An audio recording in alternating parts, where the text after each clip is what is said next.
बीकानेर का इतिहास पढ़ना है। देखो, ये है राजस्थान, ठीक है। राजस्थान में एक रियासत, राठौड़ों की सबसे पहली रियासत कौन सी थी? जोधपुर। मारवाड़ नहीं करवाया क्या आपको? राठौड़ों की पहली रियासत जो है वो जोधपुर है, या जोधपुर से पहले कभी मंडोर थे कहीं, तो यहीं से निकल के जोधपुर से ही दो रियासतें राठौड़ों की और निकली थी। एक तो निकली थी किशनगढ़, किशनगढ़ में भी राठौड़ों का राज था, मोटा राजा उदय सिंह का पुत्र था किशन सिंह। और एक रियासत जो निकली थी वो निकली थी कौन सी? बीकानेर। यानी बीकानेर जोधपुर की किस साइड में? ऊपर की ओर साइड में, ये साइड है, ये है बीकानेर रियासत। अपने को इस रियासत को पढ़ना है आज, बीकानेर को। चलो थोड़ा सा अपन चित्र बना के इसको सेट करते हैं। देखो, एक बार मान लेते हैं ये आपका बीकानेर है, पूरा नक्शा नहीं बना के सिर्फ बीकानेर को ही बना रही हूं, ठीक है। जोधपुर यानी यहां पर जो रियासत है वो है जोधपुर, और जोधपुर रियासत का जो राजा था वो कौन था? जोधा था। जोधे को बेटो कौन? बीको। जोधे के बेटे को नाम है बीको, और जोधे को भाई बीके को काको, जके को नाम किए कांदल। हाँ हाँ, कांदल काको। बीके को काको है, बीको कांदल काको ही बोलेगो। तो दरबार लाग रही हो जोधे को, जोधा दरबार में राजा बैठे, बाता चीता चल रही, और दरबार में ही दोनों काको भतीजो एक जगह सारे सारे ही बैठे हैं। कुण कुण? बीको और काको कांदल। तो काका भतीजा हम उम्र का हवे, किसी बात कर सके, और काकी के हाल है, और की बात कर सके, काको है भी। तो ए कोई आपस में काको भतीजो दोनों आपकी बात में ही रमरियार माई मास है। जो दो दरबार में बैठे हो, ए आपका लास्ट में बैठे यार, दोनों बतलाव है, बोले आज तो भाई तेरे काकी अच्छी सेवा करे, रोटी पानी सर्दी है, अच्छा लड्डू बना के दे रखे है, तो बात करे। तो जो दे कोई पूछो गए बात चल रही भी, डिस्टर्ब हो रही जो दे कहे बेटा बीका, वह दोनों आप ही घुसर घुसर लाग रहा। जो दे एक दो बार और कहे बेटा बीका, बेटा बीका ध्यान ही को नहीं, काको भतीजो दोनों लाग रहा, क्योंकि चुगली चीज ही सी वे। तो और कहे हो बेटा बीका, कौन ध्यान दियो? होश के जो दिन गुस्सा आ गया होगो, तो जो दिन कहे बोले रो इसी के घुसर घुसर लाग रही है भाई, इतनी के जरूरी बातें लाग रहा होते कि कोई नयो कोई दुर्ग कोई नई रियासत बनाओगा के भी, वो एक तरीके को तानो ही जे थे, कह दियो के कलेक्टर बनेगा इतो पड़ गई, वो एक तरीके को तानो ही वे कभी के कलेक्टर बनो भाई, बात है के नई रियासत बसा रहा और इतनी घुसर घुसर लाग रहा। जद बतावा है एक तरीको स्वाभिमान ने ठेस पहुंचाने की बात है, बोल पापा जी हम तो नई रियासत ही बस आगे दिखाऊंगा, दो आशीर्वाद में तो काको भतीजो यही चल। अब दोनों काको भतीजो रवाना होया है जोधपुर। अब बात है 1465। अब जब बीकानेर में आसी जोधपुर इस साइड आवे, तो इली साइड आवे पहली एक जगह आवे देशनोक, बीकानेर के इस साइड में पड़े देशनोक। और करणी माता जकी बा समकालीन है, जोधा के समकालीन ही तो है, जोधपुर वसाया मेहरानगढ़ दुर्ग की नींव रखी। तो जानता जाता बोले यार अब आप चाल तो पड़िया कोई नई रियासत बसाने, तो आप एक काम करा कहे देश नोक चाला, करणी माता को भी आशीर्वाद ले लिया। तो जी जोधपुर पूछे आज दे करणी माता आशीर्वाद लियो, करणी माता बोले आओ आओ टाबरू क्या आया? बोले क्या क्या है माता, मैं तो वो चैलेंज दे गया और आ गया, नई रियासत बसा कोई आशीर्वाद तो दो। तब करणी माता ने आशीर्वाद दिया था कि बीका तेरा बीका जो है वो जोधा से स्वा रहेगा। स्वा रहेगा मतलब हो गयो कि तेरे बीका भी जोधा के बराबर रहेगा और ऊंचो ही रहेगा। यानी बहुत जल्दी रियासत खड़ी हो गई थी, बीकानेर जोधपुर के बराबर आके खड़ी हो गई थी। करणी माता आशीर्वाद लेकर फिर थोड़ा आगे चलिया, और आगे एक जगह है कोडम देसर। कोडम देसर गठपड़ है वर्तमान में, अरे बीकानेर रमाई नहीं है, कोडम देसर। कोडम देसर में आगे, और बीका ने अपने आप को स्वतंत्र राजा घोषित कर लिया। कब? 1465। और बीकानेर के राठौड़ वंश का संस्थापक कौन हो गया? बीका। अब अगर हम उस समय की बीकानेर की स्थिति देखें, अभी बीकानेर नहीं बसा है, अभी तो कोडम देसर ही है। इस साइड में जैसे ये जोधपुर हो गया, जोधपुर के इस साइड में जैसलमेर है, यानी ये क्षेत्र किनका है? भाटियों का है। यानी इधर राज कौन किया करते थे? बाटी। यहां भी बाटी थे, बीकानेर नहीं बसा था, यहां भी बाटी थे, ऊपर भी बाटी थे। ऊपर देखो गंगानगर हनुमानगढ़ बटनेर है, बटनेर दुर्ग किसने बनाया था? भूपत बाटी ने ही तो बनाया था। इसका मतलब ये पूरा क्षेत्र किनका है? भाटियों का है। कुछ इस क्षेत्र में जाट वगैरह भी थे, जैसे आपके गंगानगर, हनुमानगढ़, इस क्षेत्र में जाटों का भी प्रभुत्व था, यानी यहां पर कौन है? जाट भी है। अब आसपास के क्षेत्र को अगर जीतेगा तो ही तो अपना साम्राज्य बड़ा कर पाएगा। अभी तो कुछ है ही नहीं, छोटा सा है, कोडम देश है, अपनी राजधानी बनाई है बस 1465। तो बीका ने क्या किया? भाटियों का आक्रमण का हमेशा ही डर रहता था इस साइड में, तो बीका ने क्या किया? भाटियों के आक्रमण से बचने के लिए एक नई जगह चला गया। यहां एक जगह है राती घाटी, यहां बीका जी की टेकरी बनवाई और अठई एक नयो शहर बसायो आपा कौन सो? बीकानेर। कब बस्यो गुरुजी? लगभग 1485 में शुरू करके लगभग 1488, यानी बीकानेर की स्थापना कद है के त्योहार न होड़िया कई आप शुभ कार्य करानी करा शुभ कार्य। आखा तीज ने बढ़िया माना पा, बीकानेर की स्थापना आखा तीज नहीं हुई अप्रैल में। बीकानेर दिवस कद मनाई जाए? आखा तीज नहीं मनाई जाए। अभी तो कोई बड़े क्षेत्र पे कब्जा नहीं कर पाया है बीका, ज्यादा मजबूत भी नहीं है। इधर एक जगह है बीकानेर में, पुंगल, यदि नाम सुनिए तो, पुंगल या पुंगल जो भी। पुंगल में राज था भाटियों का ही, यानी शेखा। शेखा भाटी अठे को शासक हो, ये राजा तो नहीं है, छोटी सी रियासत का एक तरीको मालिक आ मान लो, ठाकुर मान लो। शेखा कोई एक बार गईडो मुल्तान साइड में आक्रमण करने, पाकिस्तान में पड़े मुल्तान, और मुल्तान के राजा शेखा ने कर लियो कैद। शाबाश। अब बतावे कुछ तो आप बतावे कि उसको रिश्तो है नहीं, क्यों? शेखा की बेटी ही रंग कोरी। करणी माता को विशेष योगदान हो, कुछ तो बताओ। करणी माता खुद ही गई रिश्तो लेके, यानी शेखा की पत्नी कनी, शेखो तो मुल्तान में कह दे, तो शेखा की पत्नी करणी माता खुद ही कहे भी मैं ही करवाऊं थारो रिश्तो, और बिके सागे तेरी छोरी को ब्याह करते, रंग कवरी को ब्याह करते। अब बोली ब्याह तो भी करते, थारी बात ठीक है, थारी बात भी कौन टाणा, पर भी कन्यादान कौन करेगो? यार कुण बट बिका जी कन जागो बेटी लियाण ने, बोल कुण कुण? पापा जागा, बोल पापा ने तो कैद कर रखे है मुल्तान में, किने? शेखा। जब करणी माता बोली, बोल तो तैयारियां करे, शेखा जी ने मैं लिया आऊंगी। जब बतावा है कि कांवड़ी, कांवड़ी क्या बोला? चील। चील क्या को प्रतीक मानी जाए? यहाँ करणी माता प्रतीक बतावे, चील बन के करणी माता खुद शेखा जी ले। ये तो है करणी माता की चिरजा के अंदर। करणी माता की चिरजा सुनो भी, तो कांवड़ी बन के गई मुल्तानी कैद छुड़ा के लिए। जबकि कुछ आप बताओ कि बिक्को खुद गयो और मुल्तान छुड़वा के लिए, और लाने के बाद में रिश्तो गए, यानी अब पुंगल साइड में अधिकार हो गयो। पुंगल में बिक्का का विवाह हो गया। इसी रंगकंवरी के पुत्र हुआ था जिसका नाम था लूणकरण। आगा अपन शासक कौन सो पढ़ांगा? लूणकरण पढ़ांगा।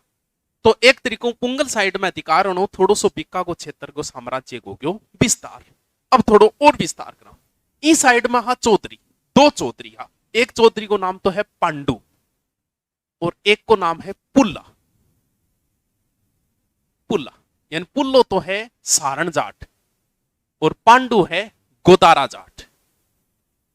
जाटांगी गोत है गोदारा और दूसरी गोत कौन सी है? सारण। तो वो तो ऐसे एक सर गांव को यो पुल्लो जाट जो है वो है भाड़ंग गांव को। ए दोनों चौधरी आपस में कोई बात खातर लड़ मरिया, यानी लड़ाई होगी। तो अंग अंदर जो पांडु जाट जो है गोदारो पण हेल्प लीकिंगी बिक्का और कुण जीत गयो? पांडु। तो गोदारा जाट जो है, जो पांडु के वंशज है, उनको बाद में अधिकार मिला क्या कि बीकानेर के राजाओं के राज तिलक कौन करेंगे?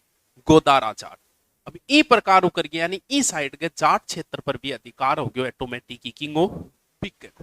थोड़ो क्षेत्र को विस्तार तो हो कि बड़ो क्षेत्र तो बने बिके गो। अब देखो क्या है, यानी प्रश्न इतना याद रखना है कि बीकानेर के राठौड़ राजाओं के राज तिलक कौन करते थे? गोदारा जाट। पांडु का वंशजा गोदारा जाट। ऊपर कौन सो क्षेत्र आवे?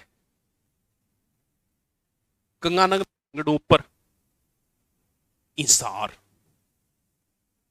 सारी हो गयो। हिसार में एक सारंखा नाम को एक आदमी वो मार हत्या कर दी किंगी काके कांदल की। बिक्का के काके कांदल ने मार दियो हिसार को सारंखा। इतो थानी याद कौन करना, टेंशन कौन लेनी है काची उम्र में इतनी ज्यादा कौन है। तो मैं तो सिर्फ ये समझाऊं क्योंकि यहाँ लागड़ो चाहिए बेटा ज्ञान तो है, काम को की को नहीं हो ज्ञान ज्यादा कोई पूछा को नहीं फिर भी थान तो लागनो चाहिए पड़ो और बहुत इंटेलिजेंट हो तो ए उनकी बात है काम ही को नहीं एग्जाम एग्जाम की दृष्टि तो काम है कि बीकानेर की स्थापना और बीकानेर के राठौड़ वंश का संस्थापक एक है बीकानेर राठौड़ राजा का राज तिलक कौन करता गोदारा जाट ठीक है सारंग का हत्या कर दी काके की हत्या वो बदलो तो लिया अभी हिसार क्षेत्र दूसरो क्षेत्र है बड़ो क्षेत्र है तो अनहेल्प मांगी आपके पापा कनु की कनु पापा कौन है जोधा ठीक है नाके बना लूंगे नाके ही बना लियो ठीक रेसी देखो बीकानेर पुंगल पर अधिकार है जाट क्षेत्र पर अधिकार हो गया अब कौन सो क्षेत्र बच गयो हिसार ठीक है हेल्प लिया आपके पापा कनु की कनु जोधा कनु और पापा जी थारो तो भाई हो मेरो काको बदलो ले आगा तो दोनों चाल पड़िया जोधे से हेल्प जो तो खुद सागे दोनों चाल पड़िया और झांसल के नजदीक भी हत्या कर दी किंगी सारंग खा कि तो नाम रटे कोई कौन पूछा नहीं क्या हम रट रखिए सारंग खां की हत्या कर दी पाछा आन लाग रहा वापस आती टेम जो दो बोल बिका बेटो है बिको बिका तो बहुत शानो टाबर है होशियार है कितने बड़े क्षेत्र को मालिक है बोले पापा बढ़ाई क्या करो क्यों बाप जल्दी से बेटा ही बढ़ाई करे कोई कभी वो नियम है बाप सौ ज्यादा नालायक अगर दुनिया में नहीं समझे तो आपके टापर नहीं समझे माँ सौ छाणो अगर की नहीं समझे तो आपके टापर नहीं समझे तो पापा जी आज इतनी बढ़ाई किया कारण तो बताओ बोल देख बेटा तू नई रियासत तो बसाई ली बड़ो साम्राज्य को विस्तार हो गयो तेरो और तू तेरो अधिकार छोड़ दे क्या ऊपर जोधपुर जोधपुर पर तू ना रहे जोधपुर पर एक लाडनू और जोधपुर पर तेरा अधिकार तेरे भाईडे ने दे दे सातल देव बोलो पापा कोई बात नहीं मैं तो नई रियासत बसा ली थारा कहने पर देती हूँ लेकिन एक शर्त है तेज की चीज यूज में लियो छत्तर ढाल तलवार ए मन ने देगा भाई मेरी भी इच्छा है कि भाई बाप वाली चीज में धारण करूं राजा बनूं ए मन दे दियो बोल कोई नहीं बेटा ओ मैं तीनों वचन दियो कि मेरे मरने के बाद में ए चीजा तने मिल जाएगी अब जोधपुर के अंदर जोधा के तुरंत बाद शासक बना था सातल देव गुड़लारो को नहीं सातल देव की जल्दी मृत्यु होगी बिंग बाद में जोधा बेटो बन गया कौन सुजा यानी जोधपुर का शासक कौन बन गया सुजा तो बिके इनो आप आदमी भेजियो बोले यार वे छत्तर डाल तलवार दे दे यार वो सुजा कर दियो मना मना करता ही बता बिका ले सेना और जोधपुर ने घेर दिया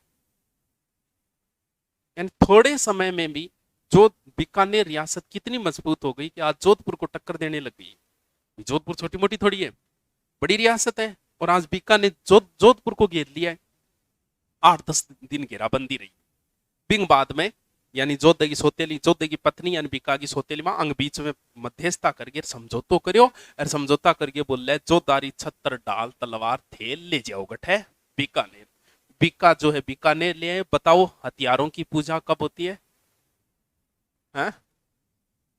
अरे हथियारा की पूजा शाबाश नोई कौन पेरो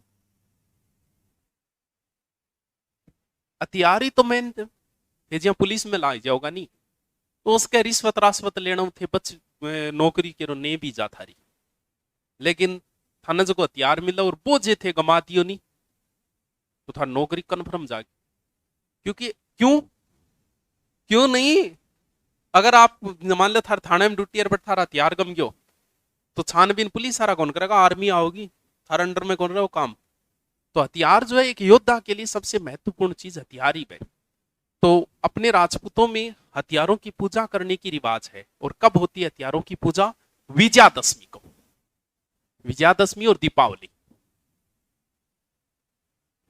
विजयादशमी के दिन हमेशा हथियारों की पूजा करी जा तलवार वगैरह आएंगे तो बीका जो जोधा का जो सामान था छत्तर डाल तलवार वगैरह बीकानेर में इनकी साल में 2 बार पूजा होती है एक विजयादशमी के दिन एक दीपावली के दिन तो बीका आपके क्षेत्र को बढ़िया विस्तार करिए याद रह जैसी के रह जैसी कोई बात नहीं बीका को बेटो बाद में बने नरा नरा 1 साल ही नहीं रुका और दूसरो बेटो जो बाटियांगो दो तो कुण थोड़ी देर पहले बताया यानी पुंगल के शेखा बाटी को रंग कंवरी को बेटो लूणकरण तो अगलो शासक कुण बन गयो लूणकरण चलो यानी बीकानेर के राठौड़ वंश का संस्थापक कौन है राव बीका।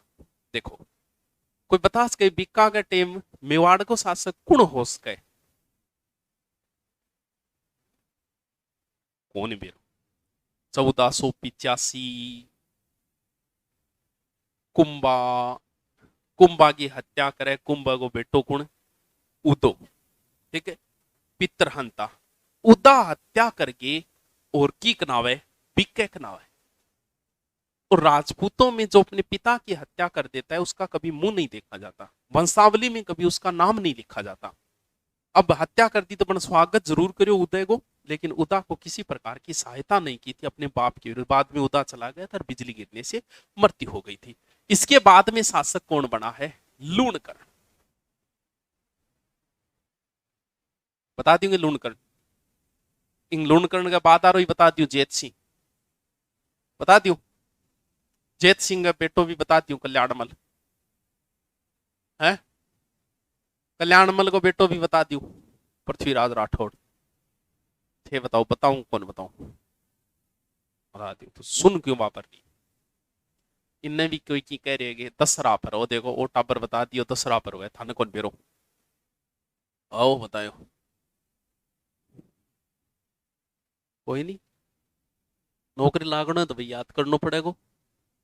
नहीं आ कोई कौन पूछे कि 14 फरवरी को कौन सा दिवस आता है? कोई कौन पूछे चीजा आई पूछी से।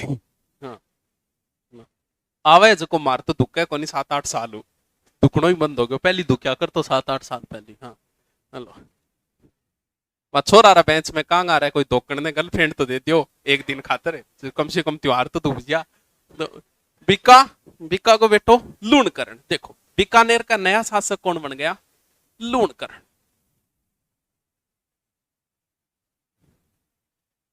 वैसे कोई विशेष बात नहीं है, बीका ने बहुत अच्छा विस्तार कर दिया था अपने क्षेत्र का। लूणकर्ण ने आक्रमण किया ददरेवा के ऊपर। कौन सो ददरेवा? ओही ददरेवा। हाँ तारनगर में राजगढ़ में राजगढ़ में कोई नहीं। हाँ बीच में लेकिन कार्य क्षेत्र जो है राजगढ़ गंडरा तारनगर गंडर को नहीं। आप जैसे अटू निकलोगा नहीं ददरेवा जस्ट 1 किलोमीटर पहले एक बोर्ड लागे है तारानगर की सीमा खत्म राजगढ़ की सीमा प्रारंभ। तो राजगढ़ के अंदर अब यहाँ चूरू के अंदर हो ददरेवा में कुणा तू ही मन बेरो है। ददरेवा में कुणो मतलब कौन सी जाति के लोग थे? गोगाजी के जातिया चौहान, यानी ददरेवा के ऊपर चौहानों का अधिकार था। मानसिंह चौहान नाम का व्यक्ति था। तो ददरेवा को हरा के एक प्रकार से अधिकार कर लिया। ददरेवा के ऊपर किसने? लूणकर्ण। अच्छे क्षेत्र का विस्तार कर लिया। फिर इसने कयाम खानियों पे आक्रमण करके अधिकार किया। किसके ऊपर? फतेहपुर के ऊपर। सिक्कर के अंदर आओ वर्तमान में फतेहपुर। लूणकर्ण को अगर कोई प्रश्न पूछने लायक ना हो ना हो, एक ही प्रश्न पूछने लायक है। देखो एक ग्रंथ है करमचंद वंशोत कीर्तनम। अरे वाह, करमचंद वंशोत कीर्तनम याद करो पूछूंगा। कीर्तनम करमचंद वंशोत कीर्तनम में जय सोम गोय। और दूसरा ग्रंथ है राव जेत सीरो छंद। राव जेत सीरो छंद वो नाम पूछूंगा। राव जेत सीरो छंद लिखियो पिट्ठू सूजा। अभी आयो ग्राम सेवक में प्रश्न आयो करमचंद वंशोत कीर्तनम। अब देखो इस ग्रंथ जय सोम का लिखा हुआ है। इस करमचंद वंशोत कीर्तनम में लूणकर्ण को दानीकरण कहा गया है। दानीकरण। और इस ग्रंथ में कर्ण किसके लिए? सबको पता है कर्ण उपाधि किसके लिए मिलती है? दानवीरता के लिए।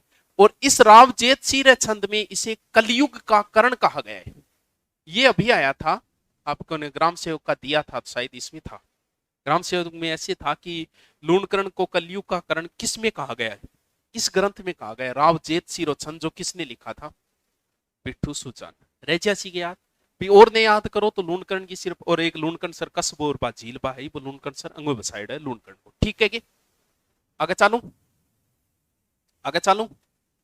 ए चल तो लूणकर्ण को बेटो कौन? मान के रोकड़ो। अरे वाह, अगलो शासक बीकानेर को कौन है? जेत सिंह। जेत सिंह कह दो चाहे जेत सिंह कह दो, एक ही बात है। ठीक, इधर बटनेर है, ये रहा बटनेर। बाबर के कितना बेटा? ए भाई रुक जाए तू, ले। बाबर के कितना बेटा? हुमायूं, कामरान, अस्करी, हिंदाल। हुमायूं, कामरान, अस्करी, हिंदाल, चार टाबर यहाँ बाबर के। परिवार नियोजन बहुत अच्छो, 5 ही जामिया बड़, एक विंग लड़की ही, 4 विंग लड़का। हुमायूं, कामरान, अस्करी और हिंदाल। कामरान ने लाहौर साइड दे दी, कौन से टाबरियन? कामरान। कामरान ने अटैक किया भटनेर के ऊपर। भटनेर का था खेत सिंह, कांदल का बेटा। खेत सिंह के को मार के भटनेर पर अधिकार कर लिया कामरान ने। और फिर कामरान आगे बढ़ा और कहां पहुंच गया? राती घाटी स्थान पर। राती घाटी, राती घाटी बीकानेर को पुरानो नाम। एक दिन, बहुत अच्छा युद्ध है ये इतिहास का, एक दिन राव जेत सिंह ने एक रात अटैक किया अचानक से, किसके ऊपर? कामरान के ऊपर, राती घाटी 1534। और कामरान को यहां से हरा के भजा दिया था। और राती घाटी में विजय हुई थी किसकी? जेत सिंह। तो वैसे देखें तो बीकानेर के इतिहास का बड़ा युद्ध है ये। बीकानेर ने वैसे कोई ज्यादा युद्ध नहीं किए, लेकिन ये बड़ा युद्ध है। कौन सा? राती घाटी का युद्ध, जो किसके मध्य हुआ था? कामरान और जेत सिंह के मध्य। इधर जेत सिंह के समकालीन कौन है?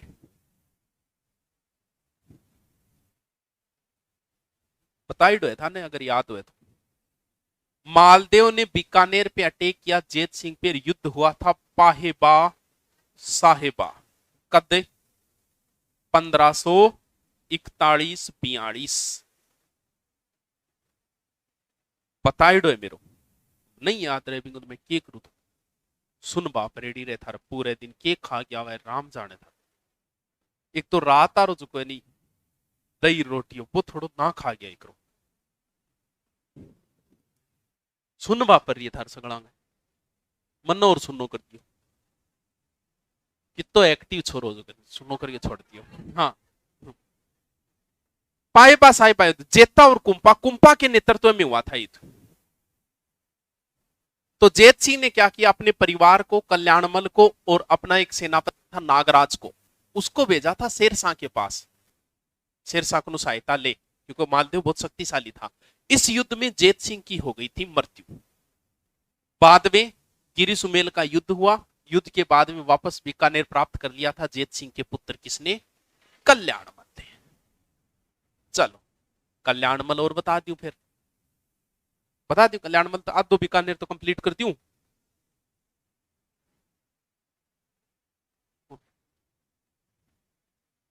चलो अब नयो बीकानेर को शासक कौन है? कल्याणमल। सबसे पहले बीकानेर राठौड़ वंश का संस्थापक राव बीका। बीकारो बेटो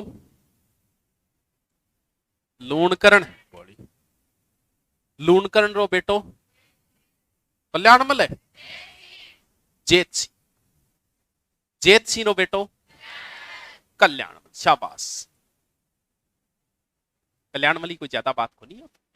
देखो बीकानेर को नयो शासक कौन बन गयो? कल्याण। पहले पढ़ चुके हैं हम कल्याणमल को भी। कल्याण शेरशाह सूरी सहायता बीकानेर वापस प्राप्त कर लिए कल्याणमल। राजस्थान के इतिहास में एक बड़ा ही टर्निंग पॉइंट आएगा, नागौर दरबार, जिसका जिक्र हम जोधपुर के इतिहास में किया था हमने। नागौर दरबार कब लगा था? नवंबर 1570। पूरा डिटेल बठी शॉर्ट में बताऊं। नागौर दरबार में राजस्थान के लगभग राजाओं ने अकबर की अधीनता स्वीकार कर ली थी, हथियार डाल दिए थे। उसमें जैसलमेर से आया था राय भाटी, जोधपुर से आया था मोटा राजा उदय सिंह, और बीकानेर से कौन गया था? कल्याणमल। यानी बीकानेर का प्रथम शासक जिसने मुगलों की अधीनता स्वीकार की कौन है? कल्याणमल के दो पुत्र हैं। एक पुत्र जो बड़ा इंपॉर्टेंट है, राय सिंह। राय सिंह तो स्पेशल लगता है। राय सिंह इतना इंपॉर्टेंट है कि राय सिंह का पिछली बार सेकंड ग्रेड में शासनकाल पूछा था। 1574 से प्रारंभ होता है इसका। राय सिंह और दूसरा बेटा भी बड़ा इंपॉर्टेंट है, जिसका नाम है पृथ्वीराज। राय सिंह ने तो आप काल पढ़ांगा, आप पृथ्वीराज की दो बातरी पढ़ जा। पृथ्वीराज बता दियो, पृथ्वीराज बहुत इंपॉर्टेंट है क्योंकि पृथ्वीराज राजा नहीं बना था, ये क्या था, एक कवि था। अरे बहुत फेमस कवि है पृथ्वीराज राठौड़, नाम ही कंसिडर थारो है, पृथ्वीराज राठौड़ बहुत फेमस है भाई। ओ पेन ठीक है यार, है?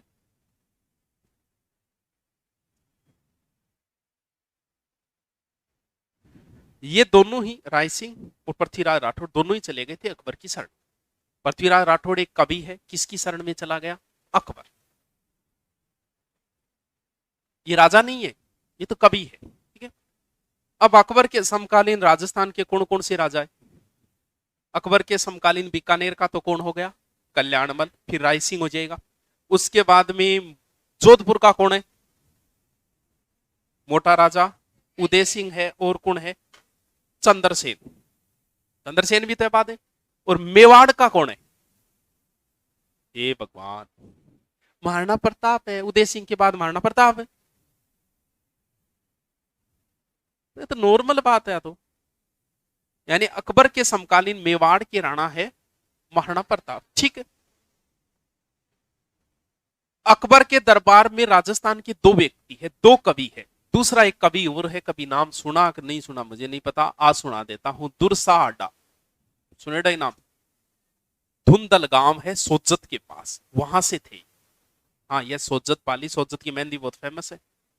मेरे था ऐश्वर्या राय की शादी में अठू ही गई मेहंदी, कैटरीना कैफ की शादी भी अठू गई, और थे नौकरी लाग जाओ थाने भी कठू मंगवानी है, सोजत में मंगवानी है। फिर मेहंदी, मेहंदी आएगी तो सोजत से आएगी, वरना हम विवाह नहीं करेंगे, ठीक है। मतलब कई आए तो आप है, कभी ब्याह करूंगी तो बिंग करूँ नहीं कौन करूं, अपनी आ होनी चाहिए, ब्याह करूंगी तो सोजत की मेहंदी करूंगी, नहीं फिर कौन करूं।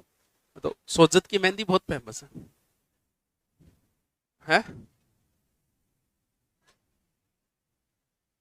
मारे कौन लागे मेहंदी मुना है?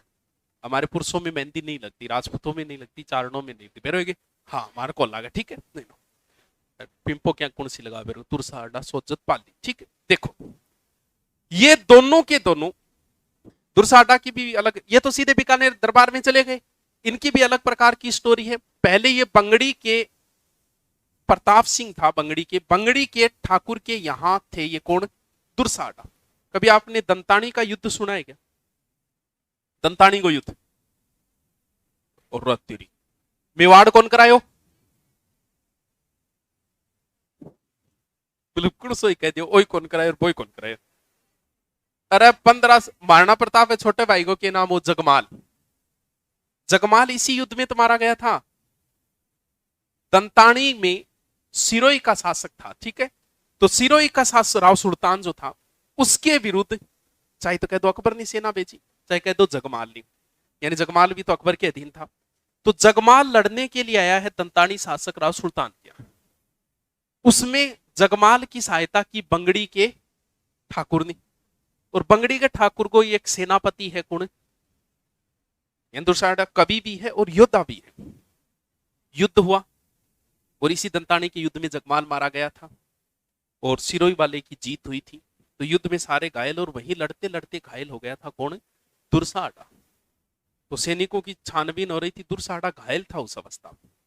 तो वह ढूंढ रहा, एक दूसरे ने ढूंढ के कोई बच्चेड़ा वन सल्टान लाग रहा, तो दुरसाडा कन पूछा, दुरसाडा मारन लाग गया। दुरसाडा बोले यार के करन लाग रहे हो, राजपूत हो गए, चारण न मारोगा, क्योंकि एक राजपूत के लिए 4 चीजें अवैध मानी गई, गाय,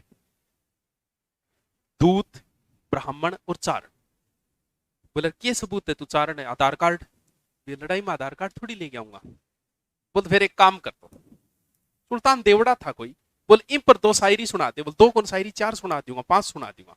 तो जी बिंग ऊपर कोई 2 असोर्ट सुनाए, सुनाता ही बोले ठीक है कन्फर्म हो गया तू चारण है, अब तू आ जा मारस आ गई। तो बाद में सिरोही के शासक के यहाँ रहने लगे, और फिर बाद में कभी कहते हैं कि इधर अकबर आया और अकबर बड़ा प्रभावित हुआ था, और बाद में किसके पास चले गए थे, अकबर के पास।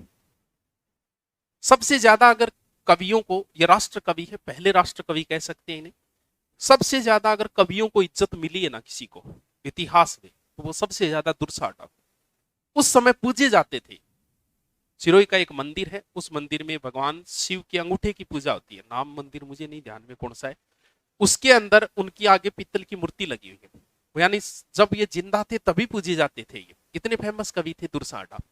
दुर्साहडा भी अकबर के पास है, पृथ्वीराज राठौड़ भी अकबर के पास है, दोनों अकबर की शरण में रहते तो अकबर के पास है, लेकिन पोस्ट किंग लाइक करे।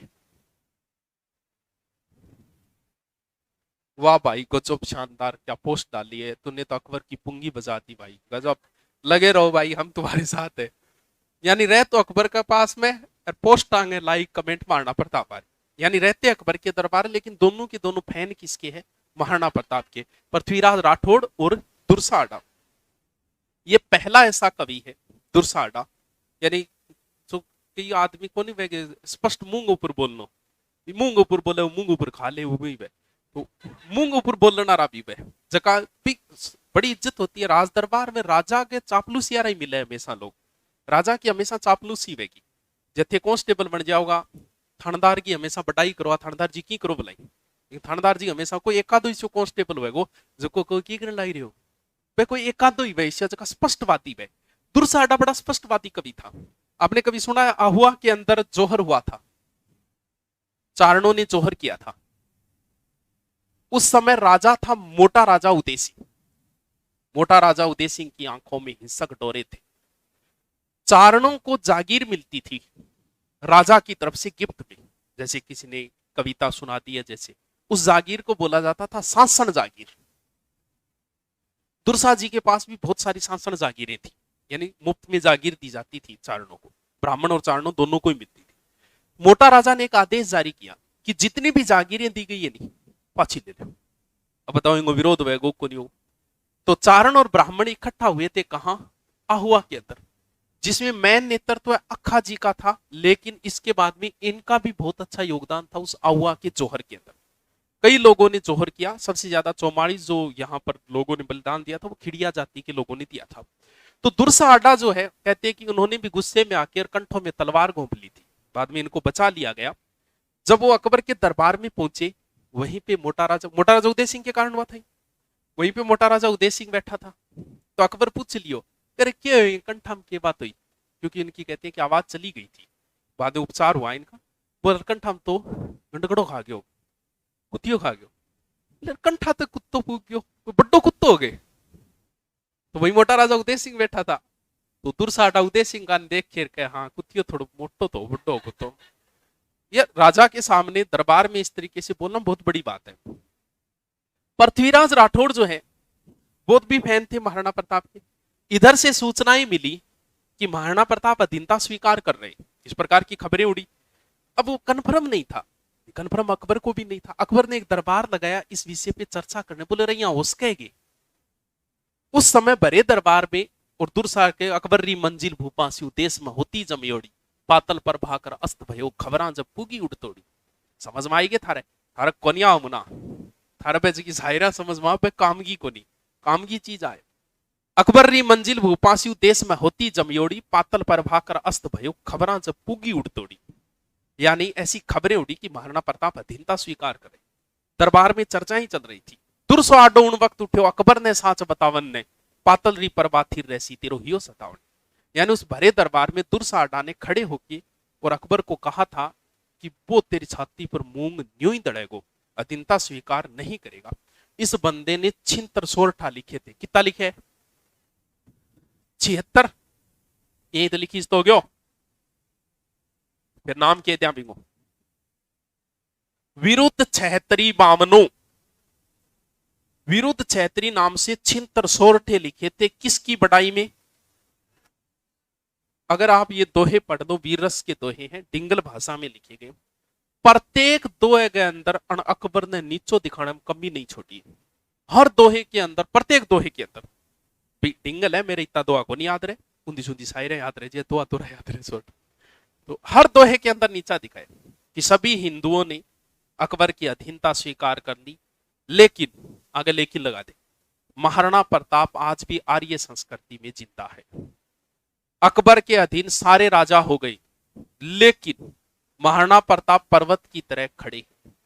अकबर रूपी समुंदर में, ये इसके दोहों का हिंदी अर्थ है, मतलब हर दोहे में महाराणा प्रताप की बढ़ाई, छिंतर के छिंतर दोहों में, हर दोहे के अकबर के बहुत बड़ा विशाल समुद्र है जिसमें सभी हिंदू राजा डूब गए, लेकिन महाराणा प्रताप कमल की तरह ऊपर तैर रहे, कोई कसर नहीं छोड़ी, इतनी बड़ाई करी यहाँ दो आंग अंदर। तो इसे कहा जाता है विरुद्ध क्षेत्रीय, बहुत बड़ो फैन है दुर्साटा किसके। अकबर की मृत्यु हुई थी 1605 में और महाराणा प्रताप की कब हुई थी? 1597 में, यानी पहले हो गई थी, 5-7 साल पहले हो गई थी। तो पुराने समय में राजा महाराजा भी अकबर के तो प्रबल शत्रु है महाराणा प्रताप। जो व्यक्ति सूचना देगा, ये तो है नहीं कि फेसबुक पे पोस्ट आएगी अकबर देख लेगा, कोई न कोई सूचना देगा। तो उस समय क्या होता है, ऐसी सूचना देना और आदमी भाज के जातो जल्दी से। जब मान लो टाबर हुए हॉस्पिटल के अंदर, तो टाबर के भी अंदर डॉक्टर ने पता हुआ या फिर डॉक्टर के सहायक की वैलिडीज भी नहीं पता है, तो जी टाबर होता ही अंदरों भाज गया होगी और आगे बधाई देगी भी लड़को हुए लड़की हुई। तो बीबी को बाप या दादो कोई भी बैठे वो आप कीजिए, वो 500 700 1000 आप ये औकात के अनुसार देगो, भी कोई गरीब है कम देते और अमीर है तो ज्यादा देते, वह को नहीं बात चीज। उस समय भी यही चीजें होती थी। कभी अकबर को सूचना देनी है महाराणा प्रताप की मृत्यु की, तो पता नहीं अकबर कितना खुश होगा। तो बाग के दरबारी आए, रात ही सूचना दी उसने। तो जब अकबर बैठा था और बैठे बैठे जैसी सूचना सुनी तो अकबर स्तब्ध हो गया था, यानी एक तरफ देखने लग गया था। क्योंकि इन दोनों की जो लड़ाई है ना, वो एक अलग प्रकार की लड़ाई है। अकबर खुश तब होता ना जब महाराणा को अधीनता स्वीकार करवा लेता। अकबर कोई खुश नहीं हुआ इस चीज से, क्योंकि इन दोनों के स्वाभिमान की लड़ाई है। भाई स्वाभिमान की लड़ाई इधर है, मैं अधीनता स्वीकार नहीं करवाऊंगा, स्वाभिमान की लड़ाई उधर है कि मैं तेरे से अधीनता स्वीकार करूंगा। उस वक्त दोहा बोला था सोरठा डिंगल भाषा में दुर्साटा। अब वो दो मन को नहीं, लेकिन हिंदी अर्थ है भी वो जी दो बोले बोलता ही दरबारी सोचोगे आज दुर्स्वाडो हाथ चढ़ेगो अकबर के, क्योंकि ऐसी खबर सुनेड़ी आएंगे अकबर। क्योंकि अकबर ने कहते हैं कि उस समय जीभ को काट लिया था, इतना गुस्सा आया था अकबर को खबर सुन के। तो दुर्साडान दोबारा बुलाया, दोबारा सुना, दाग ले गयो अणनामी, इस तरीके से एक दोहा था कि अकबर तू ये सोच रहा है कि तू जो है ना तो तूने कभी अपने घोड़े दगवाए, घोड़ा दगवाना मतलब ये है कि जो अधीनता स्वीकार कर लेता है ना उसके घोड़ों को दागा जाता था, यानी ए घोड़ा किंग अधीन हो गया बिंगा अकबर के अधीन हो। ना तूने घोड़ा दबाई, ना कभी तू न्यूरोज के त्योहार के ऊपर आया, और ना ही कभी तूने जी हजूरी की, ना कभी तू मुगलों के दरबार में आया, तू तो जीत कर भी जीत गया। बोले यार आई सोच रही हूं मैं। दुर्साडा को बाद में इनाम भी दिया था, तो ये बंदा जो है स्पष्टवादी बंदा था इतिहास।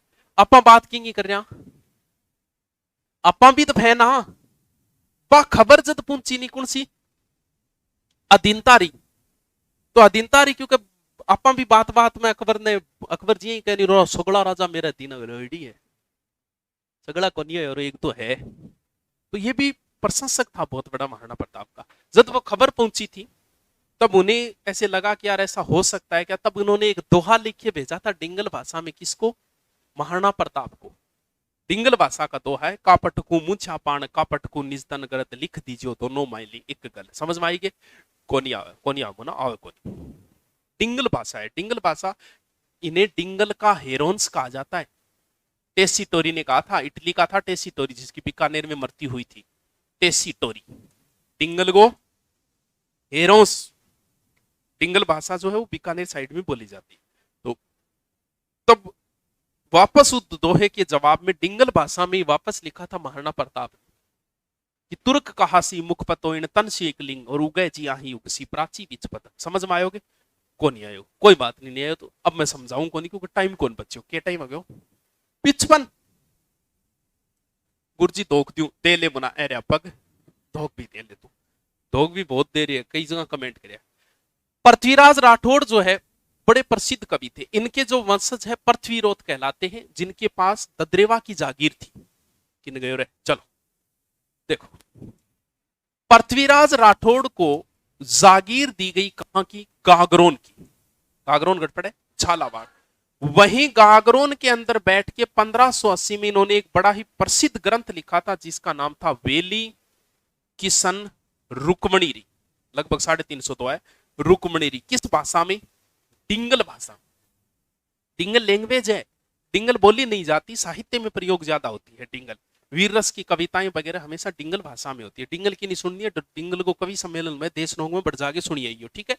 तो डिंगल जो है, डिंगल भाषा में ग्रंथ लिखा है वेली किशन रुक्मणी। किशन कौन है? कृष्ण जी। रुक्मणी कौन है? वाइफ ऑफ कृष्णा, यानी कृष्ण जी के घर आ रही। तो ये जो ग्रंथ लिख के कहते हैं इस ग्रंथ को परिपूर्ण कर लिया, इनके विवाह का वर्णन आपस में। और अनलाग्यो का भगवान कृष्ण के चरणाम चढ़ा, कहते हैं भगवान कृष्ण जो है एक व्यापारी के भेष में आए थे कि इस ग्रंथ को सुनने के लिए। अब बताओ, पृथ्वीराज के सागे एक दूसरा कवि और रहे, कौन? दुर्साडा, अभी बताया था भी, दोनों भाई एक ही जगह रहने लाग रहे, दोनों का दोनों एक ही आदमी का फैन है। तो दुर्साडा ने इस ग्रंथ को पढ़ा भी, पहली पो तो वही पढ़ेगो भी, थे कोई चीज लिखोगा, किताब लिखोगा तो सब पहले पो थारे दोस्त नहीं तकोगा यार, पढ़ नहीं सीखे। और मान लो थे उन्दी सुंदी घटिया शायरियां लिखो, पहले पो थार दोस्त ने सुनाओगा और पो जाओगे टॉर्चर थारू यार, की है वो। तो भी बढ़िया ग्रंथ लिखे, सबसे पहले कौन पढ़ेगा? दुर्साडा। दुर्साडा बोले यार वाह गजब भाई, के लिखे 4 वेद है वो 5 है भाई, 18 पुराण है वो 19 है। वेली किशन रुक्मणी ग्रंथ को दुर्साडा ने 5वां वेद और 19वां पुराण कहा था। और भी कई ग्रंथ है जो लिखाने में लिखवाते समय में लिखवा दूंगा पृथ्वीराज के। पृथ्वीराज ने 6 महीने पहले ही घोषणा कर दी थी कि मेरी मृत्यु 6 महीने बाद होगी और इस जगह पे होगी, यानी आगरा की एक जगह विश्रांत घाट। अकबर इन बात ने छुट्टीकरण खाता है और दूसरी जगह भेजती है पृथ्वीराज राठौड़। 6 महीने पूरे होने वाले थे, अकबर भी इस बात को भूल चुका था। अकबर के दरबार में कोई कवि आया था बहुत फेमस, और उस कवि ने आधी कविता बोली। अकबर भी उन दो कुरापात जागतो रहते हमेशा, बिना मतलब कई आदमी कुरापात जाग जाए नहीं, उन दो कुरापात ज्यादा रहते। एक विचार वो बिरबल एनी टाइम बिरबल ने परेशान करना आ जाए तो कदी कहे तो धरती को विचारो गठे, तो इन तरीके को कुरापात रहे तो कई आदमी कीड़ो को नहीं भाई, वो कीड़ो भी गए। तो कोई कवि आयो और वो आधी कविता सुनाती, आधी छोड़ दी, बोले पूरी कर दे तेरी औकात है तो। ए नवरत्न बिठा रखे है, क्या काम गए तेरे, पूरी कर दे। पृथ्वीराज नवरत्नों में नहीं थे। अब कविता पूरी को नहीं हो रही, बोले यार के करा बेइज्जती हो गया तो। बोल तो बुलाओ फिर, किने? पृथ्वीराज। इतने में 6 महीने कंप्लीट होने वाले थे। पृथ्वीराज आया, उस दोहे को पूरा किया और बाद में इनकी मृत्यु कहाँ हुई थी? आगरा के विश्रांत घाट में। तो बड़े फेमस कवि रहे हैं पृथ्वीराज राठौड़, जिन्हें डिंगल का हेरोस किसने कहा था? टेसिटोरी।